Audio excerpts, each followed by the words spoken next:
전남 동부 지역 시장 군수들 상당수가 서울에 아파트를 보유하고 있습니다. 지자체의 수장들이 왜 지역이 아닌 서울의 집을 소유하고 있는지 물어봤습니다. 체육꿈나무의 산실이었던 학교운동부가 줄줄이 해체되고 있습니다. 예, 학교운동부는 이제 그만하자. 거의 그렇게 이야기를 하셨어요. 엘리트 체육에서 생활체육으로 정책 기조가 변했기 때문인데 갑자기 진로를 잃은 학생들에 대한 대책이 필요합니다. 여수 앞바다에서 어린 갈치들이 죽은 채로 대량 바다에 투기되고 있습니다. 현행 정치망어법과 수산자원 보호규정 간의 모순으로 바다 오염이 가중되고 있다는 우려가 나옵니다. 버리지 않고 재활용할 수 있는 방법도 있으니까. 광주의 코로나19 확산세가 다소 진정되는 양상을 보이고 있습니다. 하지만 사회적 거리두기 2단계는 당분간 유지됩니다. 여러분 안녕하십니까? 화요일 밤 여수 MBC 뉴스데스크입니다. 지역구 국회의원들의 다주택 논란에 대해 지난주 보도해 드렸는데요. 이번에는 우리 지역 시군의 수장인 단체장들의 주택 보유 현황 살펴보겠습니다. 시장 군수 4명 모두 1주택자였지만 여수와 광양시장, 고흥 군수는 그 한 채를 지역이 아닌 서울에 가지고 있었습니다. 김종수 기자가 보도합니다. 관내 지자체장들의 부동산 가운데 주택 보유 현황을 들여다봤습니다. 먼저 권오봉 여수시장의 경우 서울 동작구에 아파트가 있고 허석 순천시장은 순천에 주택을 겸한 복합 건물을 보유하고 있었습니다. 또 정현복 광양시장과 송기근 고흥 군수도 각각 서울 마포구와 강남구에 아파트를 보유하고 있었습니다. 지자체장 모두 1주택자로 확인됐는데 허석 시장을 제외하고 서울 아파트 보유자였습니다. 특히 민선 7기 취임 이후 현재까지 해당 아파트 값이 적게는 7천여만 원에서 많게는 2억 6천여만 원까지 올랐습니다. 구입 경위와 처리 계획에 대해서도 물어봤습니다. 여수, 광양, 고흥 지자체장 모두 공무원 재직 당시에 파견 근무와 발령 등에 따른 거주 목적으로 구입했다면서도 현재 자녀들이 거주하고 있어 아직 매각 계획은 없다고 밝혔습니다. 또 권오봉 시장의 경우 퇴임 후 여수 거주를 위해 서울 아파트를 매각하겠다고 밝힌 반면 정현복 시장과 송기훈 군수는 지역 내 주택 구매에 대해 향후 검토하겠다고 밝혀 여지를 남겼습니다. 지자체장들의 내 집 마련 실현을 무작정 비판할 수는 없습니다. 그러나 분양가 검증과 세무조사 의뢰 등 실질적 권한을 갖고 있는 이들이 앞으로 서민들이 공감할 수 있는 부동산 정책을 추진할지 주목되는 이유가 될 수는 있습니다. 한편 주택과 토지를 합한 본인 명의의 부동산 보유액을 집계한 결과 정현복 시장이 15억 1천여만 원, 송기근 군수가 9억 8천여만 원, 권오봉 시장이 5억 1천여만 원, 허석 시장이 2억 5천여만 원으로 나타났습니다. MBC 뉴스 김종수입니다. 요즘 여수 앞바다에서는 금어기를 맡고 있는 갈치가 매일같이 하루에 수십 톤씩 바다에 버려지고 있습니다. 수산자원을 보호하자는 취지에서 시작된 일인데 어민들은 자원보호 효과는 없고 바다만 오염시킨다며 반발하고 있습니다. 강서영 기자가 취재했습니다. 갈치 조업이 금지된 금어기. 하지만 여수 앞바다에선 죽은 어린 갈치들이 무더기로 바다에 던져집니다. 이를 본 갈매기 떼가 달려듭니다. 여수에서만 20여 척의 배가 매일같이 하루에 2번씩 이처럼 어린 물고기를 버리는 작업을 하고 있습니다. 어린 물고기나 금어기로 지정된 물고기는 잡히더라도 바다에 방류해야 합니다. 하지만 조업 도중 고기들이 곧바로 죽기 때문에 죽은 고기를 바다에 버리게 된다고 어민들은 말합니다. 깔치, 고등어 이런 것들은 사실상 우리가 고기를 마지막에 올리기 위한 작업을 했을 때 거의 생명력. 정치망 어민들은 어업 방식의 특성상 보호 어종까지 뒤섞여 잡히는 걸 막을 수 없다는 입장입니다. 때문에 고기를 지속적으로 바다에 버리게 되면서 어장이 오염될 수밖에 없다는 겁니다. 한 60톤 정도 하루에 버려지는 셈입니다. 이게 심각한 바다 오염이 되고 있습니다. 버리지 않고 재활용할 수 있는 방법도 있으니까. 하지만 해양수산부는 포획이 제한되는 어린 고기까지 사료의 원료로 팔려왔던 관행을 뿌리 뽑기 위해선 불가피한 조치라는 입장입니다. 어린 물고기가 사료가 될 것인지 아니면 점점 이제 안 잡는 걸로 인식이 확고하게 굳어져 갈 것인지 그런 초입에 있는 거라고 보시면 됩니다. 해수부는 수산자원 남획을 줄이기 위해 정치망 어업 방식을 일부 바꾸는 근본적인 방법까지 고민하는 상황인 것으로 전해지면서 해수부와 어민의 갈등은 당분간 지속될 것으로 보입니다. MBC 뉴스 강서영입니다. 광주에서 34번째 확진자가 나온 이후 17일째인 어제 지역 감염 추가 확진자가 처음으로 0을 기록했습니다. 하지만 오늘도 확진자가 1명 나오는 등 안심하기는 이르다는 판단에 따라 사회적 거리 두기 2단계를 2주간 연장하기로 했습니다. 우정훈 기자가 취재했습니다. 어제 광주에서는 지난 27일 이후 처음 지역 감염 확진자가 나오지 않았습니다. 광륵사 신도인 34번째 확진자가 나온 지 17일 만입니다. 광주 고시학원을 중심으로 두 자릿수 확진자가 발생했던 지난 8일 이후부터는 한 자릿수를 유지해왔습니다. 하지만 방역당국은 대전도 소강 상태를 보이다 다시 확산세가 이어졌다며 안심하기는 이르다고 보고 있습니다. 방역당국의 온갖 노력과 시민들의 적극적인 협조로 지역 감염 확산세가 수그러들고는 있지만 여전히 우리 시의 상황은 엄중합니다. 광주는 확진자 중 무증상 비율이 높고 사찰과 교회, 요양원과 고시학원 등 감염지도 산발적이어서 조용한 전파를 경계해야 한다는 겁니다. 이에 따라 광주시 방역당국은 내일까지로 예정됐던 사회적 거리두기 2단계 적용을 오는 29일까지 유지하기로 했습니다. 또 정부가 정한 11개 고위험 시설에 더해 추가 지정한 PC방, 실내 체육시설 등 22개소에 대한 집합금지 조치도 연장됩니다.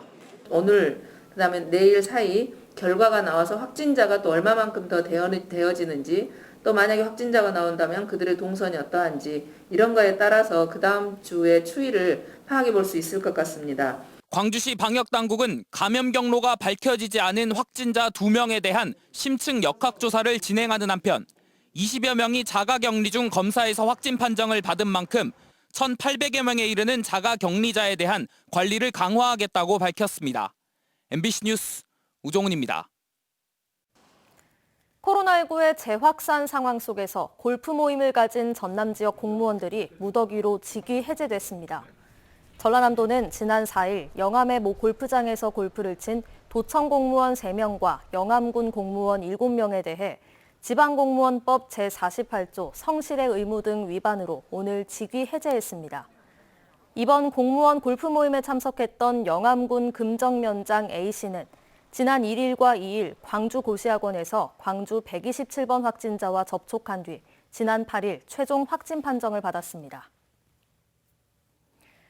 전남의 코로나19 자가격리 규모가 1,000명을 넘어섰습니다.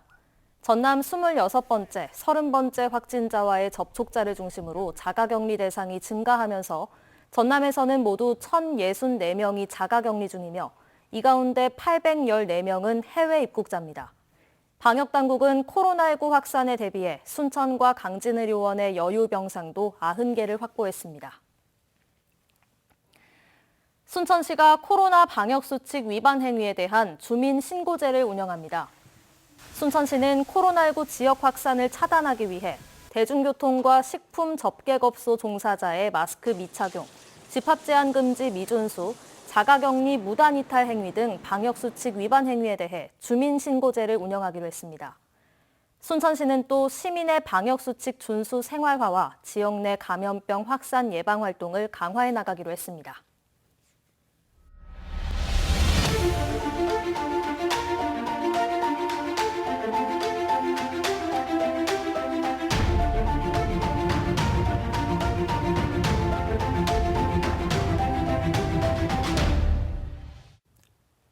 네, 요즘 운동부 없어지는 학교가 급격하게 늘고 있습니다. 올해 초 전남에서만 30개가 넘는 운동부가 해체됐습니다. 교육당국이 엘리트 체육 기조를 생활체육으로 전환하면서 변혁기를 맞고 있는 겁니다. 하지만 운동부 해체가 너무 대비 없이 급속히 이루어지면서 갈 곳 잃은 학생들의 불만도 적지 않습니다. 조희원 기자가 취재했습니다. 순천의 유일한 중학교 축구부였던 매산중학교 축구부. 전남교육감 축구대회 중등부에서 우승을 차지할 정도로 실력 있는 팀이었는데 지난해 11월 돌연 해체됐습니다. 학부모나 학생들의 의견 수렴 절차도 없이 막무가내로 내려진 결정이었습니다. 저희도 모를 때 갑자기 알려주셨어요. 저희는 훈련하고 있었는데 알려주셨어요. 축구 그만둬야 되나 계속. 학교 예산이나 뭐 합숙소 문제 여러 가지가 있어서 해체를 좀 이렇게 종용을 했었죠. 도교육청에서. 예, 학교 운동부는 이제 그만하자. 거의 그렇게 이야기를 하셨어요.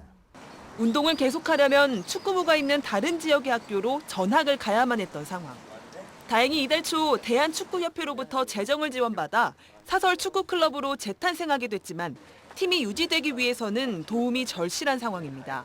순천시장님을 비롯해서 관계자분들께서 순천시 축구협회에서 계속적인 관심과 지원해 주신다면 저희는 너무 감사한 마음이겠다고 생각합니다. 이처럼 갑자기 해체되는 학교 운동부가 올해 들어 급증하고 있습니다. 교육당국이 엘리트 체육기조를 바꾸겠다며 생활체육클럽 전환 정책을 관장하고 나섰기 때문입니다. 올해 초 전남에서만 학교운동부 147팀 중 35팀이 해체됐고 학생 선수는 360여 명이 줄었습니다. 문제는 당장 대안도 없이 해체 수순을 밟아 학생들이 갈 곳을 잃는 사례가 곳곳에서 잇따르고 있다는 겁니다. 아이들을 지도하고 육성하기 위해서는 반드시 예산이 수반이 되거든요.